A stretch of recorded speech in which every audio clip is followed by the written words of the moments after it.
Oh, Rizik Syihab kok masih dihitung. Udah nggak punya rakyat dia. Udah. Kemarin orang pada ngikutin dia, itu karena orang mengira dia cucu Nabi. Ternyata? Nah, ternyata bukan. Cucu Yahudi kan gitu. Oke, itu. Jadi sekarang dukung siapa yang di Jakarta FPI itu yang satu dukung siapa? Allah itu nggak ada apa-apanya. Iya. Mereka itu nggak punya masalah lagi. Kalau dulu mungkin iyalah karena orang masih mengira cucu Nabi kan itu toh. Sekarang cucu curut. Iya. Dan ini ya, saya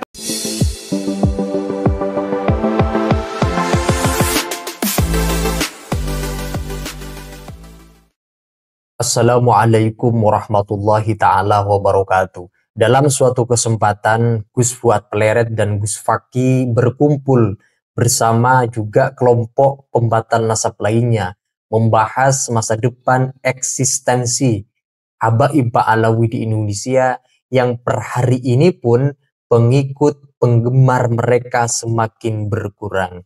Menurut Gus Fuad Pleret, dahulu masyarakat pribumi banyak mengikuti Pak Rizik Syihab karena diyakini beliau sebagai keturunan Nabi. Namun sekarang Pak Rizik kehilangan pengikut setianya, pelan memasti kelompok daripada mereka kemudian mulai ditinggalkan oleh umat pribumi. Maka kalau mereka kehilangan jamaahnya, kehilangan muhibbinnya, sejengkal lagi nasibnya di Indonesia seperti pengemis jalanan yang pada akhirnya harus dipulangkan ke negara Yaman atau ke kota Tarim. Dahulu kita ketahui bersama pengikut dari kalangan Habaib Ba'alawi sangat membeludak, hari demi hari semakin membanyak sebelum adanya polemik nasab Ba'alawi. Namun setelah muncul adanya isu nasab, pengikut dari Habaib Ba'alawi mulai berkurang, bahkan secara tegas menyatakan masyarakat satu dengan yang lain tidak lagi mempercayai pengakuan nasab daripada mereka dan tidak mengakui kalau mereka sebagai cucu Nabi, yang pada akhirnya Habaib Ba'alawi satu persatu kehilangan jamaahnya. Nah, untuk itu teman-teman, mari kita simak obrolan santai antara Gus Fakih, Gus Fuad Pleret dan beberapa teman-teman pembatal nasab yang berkumpul di suatu kesempatan. Nah, untuk itu mari kita simak dalam video berikut ini. untuk Pak Prabowo, mohon jaga kesehatan, semoga Bapak kuat. Amin. Dan terus bersemangat sampai 10 tahun lah paling sedikit kalau yang saya mau itu. Karena saya melihat bahwa Indonesia itu, paradok Indonesia itu sudah berjalan lama.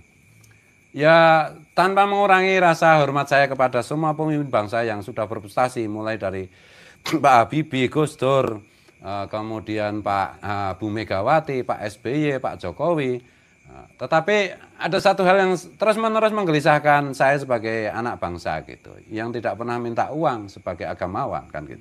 Nah, soalnya dikritik mau. Bahwa kita lihat kondisi hari ini itu bisa dikatakan Pak Prabowo menjadi presiden dalam keadaan Indonesia itu dalam keadaan hampir gitu loh. Karena kalau kita melihat bagaimana sekarang misalnya dari segi hukum, dari penegakan hukum, dari segi keadilan ekonomi, dari segi kebudayaan, dari segi rasa percaya diri sebagai bangsa, itu benar-benar dalam keadaan benar-benar memprihatinkan menurut saya. Bahkan menurut saya degradasi moral. Betul. Jadi apa itu penjajahan bangsa Barat atas Indonesia, di samping menguras kekayaan Nusantara, itu yang sampai hari ini masih kita rasakan itu adalah warisan yang mereka tanamkan dalam jiwa putra-putri bangsa Nusantara, yaitu sifat inferior. Betul. Seorang ketum aja kemelindi tapi nggak punya nyali. Ketum apa ini? Ayo ketum kaya lah itu. Nah, inferioritas itu karena ya pemerintah kolonial itu mau menjatuhkan mental bangsa Indonesia yang sudah turun-temurun begitu dahsyat, begitu hebat. Mereka bikin struktur yang sering kita bicarakan, yaitu orang Eropa itu kelas nomor 1. Orang pendatang dari Arab, Yaman, dari mohon maaf itu dari Taiwan itu kelas 2. Kemudian pribumi itu kelas anjing. Ini terus-menerus dicekokkan ke bangsa kita. Akibatnya hari ini ya pada itu kemelinti nggak punya nyali itu. Gitu. Kita melihat orang ras Eropa aja udah nyembah-nyembah dikira Tuhan. Kita melihat ras Yaman, Kaukasia aja udah, wah ini cucu Nabi. Ini karena inferioritasnya. Kita nggak berani bilang tidak untuk menjaga harga diri bangsa kita. Kalau kita runut ya, sebenarnya bangsa ini kan bangsa besar. Kita itu udah punya di Muara Takus itu. Sekian puluh ribu tahun sebelum Masehi kan. Bahkan gamelan saja. Betul. Gamelan itu usianya kira-kira 70.000 tahun. Banyak sejarawan mengatakan bahwa bangsa asli Nusantara itu kan putranya Nabi Sis yang datang ke Nusantara. Kemudian ditambah dengan cucunya atau buyutnya Nabi Ismail yang kemudian menyatu, kawin-mawin. Kemudian terakhir dari keturunan Rasulullah melalui jalur Hasan Hussein, melalui Musa Al-Kadzim diantaranya Wali Songo, menyatu juga. Ini sejarah bangsa ini itu luar biasa besarnya, luar biasa lamanya. Maka saya tadi ngomong waktu ngobrol tuh, kalau Ibnu Katsir mengatakan Nabi Adam kira-kira 6.000 atau 7.000 tahun yang lalu, itu beliau menyampaikan pendapat tanpa argumen, tanpa dasar riset yang cukup. Karena kalau menurut jejak DNA, Nabi Adam itu kira-kira 250.000 tahun yang lalu. Betul. Dan Nabi Sis kira-kira berapa puluh ribu tahun yang lalu putranya ke Indonesia. Yang menghasilkan gamelan, sementara orang sana itu kalau bikin musik itu cuma nyembelih kambing, kemudian diambil kulitnya, terus kemudian dijemur, kemudian cari kayu, terus dikasih tali, terus tutui gitu. Nah kita enggak, kita metalurgi itu udah 70.000 tahun yang lalu kita mengenal metalurgi itu. Nah kedahsyatan bangsa ini yang diantaranya yang terlacak itu misalnya dari secara spiritual, secara keagamaan, anak cucu Nabi Sis yang ada di Nusantara itu sudah bisa merumuskan teologi Hanif, teologi Tauhid yang bernama Kapitayan. Makanya ketika Wali Songo datang ke sini, oh ini agamanya sama dengan kita. Tiada Tuhan selain Tuhan. Kekosongan yang isi, laisa kamisli seon, malam yakullahu kufuwan ahad. Wah kita itu bangsa yang luar biasa besarnya. Nah ini karena Belanda itu kepengen supaya kita itu penjajah itu kepengen kita nggak bisa berontak, nggak bisa mengalahkan mereka. Maka secara mental alam bawah sadar bangsa ini itu dijatuhkan, dibuat setara dengan anjing. Nah Pak Prabowo itu sejak dulu itu saya melihat ada semangat beliau yang berkobar-kobar untuk mengajak semua putra-putri bangsa Indonesia untuk percaya diri. Kita itu bangsa besar, kita itu bangsa hebat. Kita bisa bikin Borobudur, kita bisa bikin Muara Takus, kita bikin macam-macam gamelan yang lain-lain. Tidak kalah dengan bangsa lain. Gitu. Sementara mereka cuma bisa dangdung-dangdung. Nah itu tak? Wah ini pribumi sukanya dangdung-dangdung, ya saya heran. Iya. Bisa bikin bom. Iya, jadi bagi saya yang perlu saya ucapkan selamat itu adalah seluruh bangsa Indonesia. Baik yang kemarin memilih Pak Prabowo maupun yang tidak memilih Pak Prabowo. Karena Tuhan sudah memberi kita pemimpin yang bisa kita percaya. Pemimpin yang akan membangkitkan rasa percaya diri sebagai bangsa. Karena itulah modal pertama kita. Dan yang berikutnya bagi saya Pak Prabowo yang sedasat itu, ya nggak apa-apa kan dia kan saudaraku, sama-sama keturunan Hamengkubuwono kan gitu. Beliau lewat Diponegoro kan gitu. Ya Diponegoro tahu sendirilah bagaimana sejarahnya gitu. Jadi ya saudara sih, sedulur, makanya ya Pak Prabowo keren ya mesti saudaranya mesti keren kayak aku. Dan saya bisa melacak bagaimana keperpihakan Pak Prabowo turun temurun. Kemarin saya lihat di YouTube itu bagaimana Profesor Sumitro, ayah beliau, memberikan kuliah terbuka gitu. Yang saya ingat-ingat itu karena saya belajar semiotika ya. Pak Profesor Sumitro almarhum itu sering sekali menggunakan frase rakyat yang kita sayangi. Dari sini saya Pak Perinding gitu. Oh iya ya, dari sekian ekonom Indonesia yang hebat-hebat itu, rasa-rasanya hanya dari Pak Sumitro saya mendengar frase yang diulang-ulang yaitu rakyat yang kita sayangi. Rakyat yang kita sayangi. Selalu begitu. Kalau kita mengambil langkah ini, maka yang dirugikan adalah rakyat yang kita sayangi. Kalau kita melakukan langkah ini, beliau menjelaskan tentang ekonomi Pancasila itu, maka yang kita untungkan, kita bilang adalah rakyat yang kita sayangi. Jadi ini adalah personifikasi dari pemimpin yang menyayangi rakyatnya, maka pantas kalau disayangi rakyatnya. Luar biasa. Iya. Jadi dari buku itu. Ini kan masih ada catatan lagi ini. Nah kadang-kadang begini ya,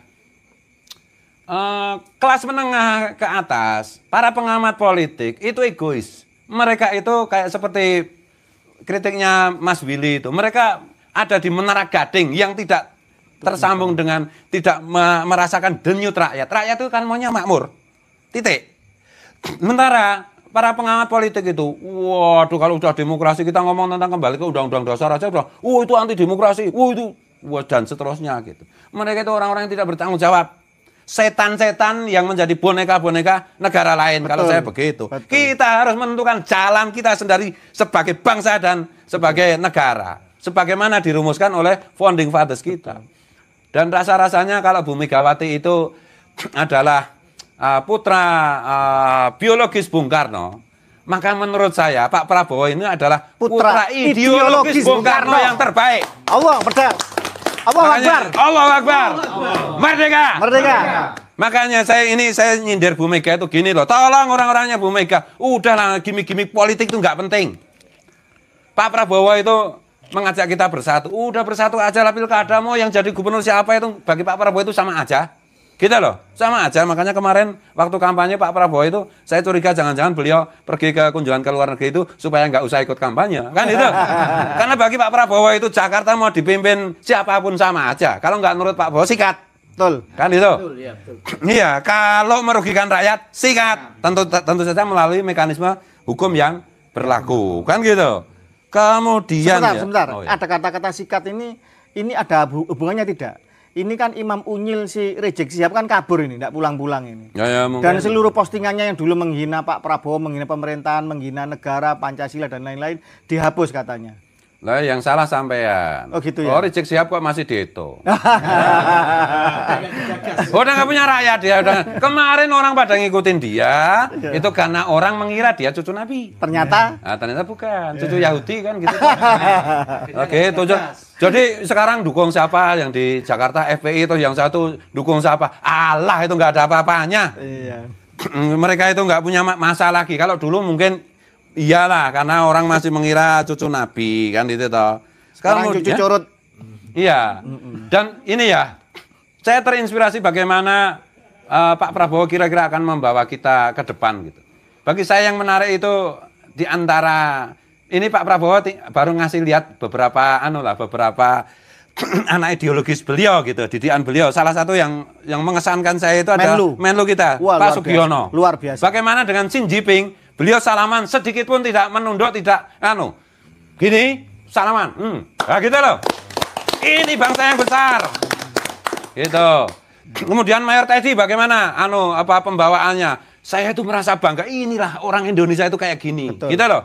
Sekarang ini di dunia itu ada berapa ratus presiden kan gitu. Tapi kalau kita mau jujur, media-media barat aja mengatakan kalau semua presiden itu dikumpulin yang flamboyan itu 1 Putin, 2 Xi Jinping, 3 Amerika itu siapa? Trump. Nah, yang keempat itu Pak Prabowo. Xi Jinping punya negara besar, ekonominya kuat luar biasa. Trump juga begitu. Putin juga begitu. Pak Prabowo negaranya lagi prihatin kayak gini, dia bisa tampil sekelas, sehebat 3 presiden lain dari negara besar itu bagus. Wow, ini Bung Karno beneran ini. Ya gitu loh. Aku sebagai rakyat Indonesia merasa bangga gitu loh. Lihat bagaimana misalnya Pak Prabowo ketemu Putin, ketemu Donald Trump, ketemu Xi Jinping, wah ini presidenku benar, ya gitu loh. Nah ini penting bagi menumbuhkan semangat rasa percaya diri kita sebagai bangsa.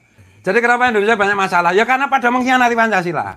Kenapa saya lawan habis-habisan Habib yang ngaku keturunan Nabi padahal grupnya gatel itu? Karena mereka melawan Pancasila, mereka mau merusak Pancasila. Mereka mau merusak Bhinneka Tunggal Ika. Mah lali aku tadi ngomong apa semangat. Semangat. Iya gitu loh. Misalnya contohnya begini, Pak Harto itu membina bagaimana orang pengusaha-pengusaha untuk menjadi pengusaha besar macam-macam. Harusnya pengusaha besar konglomerat itu menjadi pegawainya pemerintah, mitranya pemerintah untuk mengusahakan rakyat. Enggak. Nyatanya pajak aja mereka nggak mau bayar. Setelah dapat duit disimpan di luar negeri, bajingan itu semua. Habisi itu kayak gitu itu. Iya, Pak Harto jatuh karena dikhianati oleh sekelompok orang yang difasilitasi oleh Pak Harto yang harusnya bertanggung jawab atas kesejahteraan rakyat. Kan gitu. Jadi mari kita ciptakan entrepreneur putra-putri bangsa Nusantara yang setia kepada Pancasila, yang menjadi mitra pemerintah untuk mensejahterakan rakyat. Gitu lewat kooperasi, lewat apapun. Jangan diulang kesalahan pengkhianatan yang dialami oleh Pak Harto.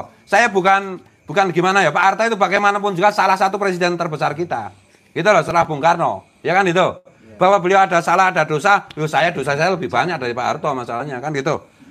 Nah, mari kita sebagai bangsa dan sebagai warga negara kita yang kita cintai, mari kita inilah, kan mesti luar negeri itu kepentingan intelijen asing itu mesti bikin hoax, mesti bikin apa, lewat profesor siapa, lewat dokter siapa, lewat macam-macam.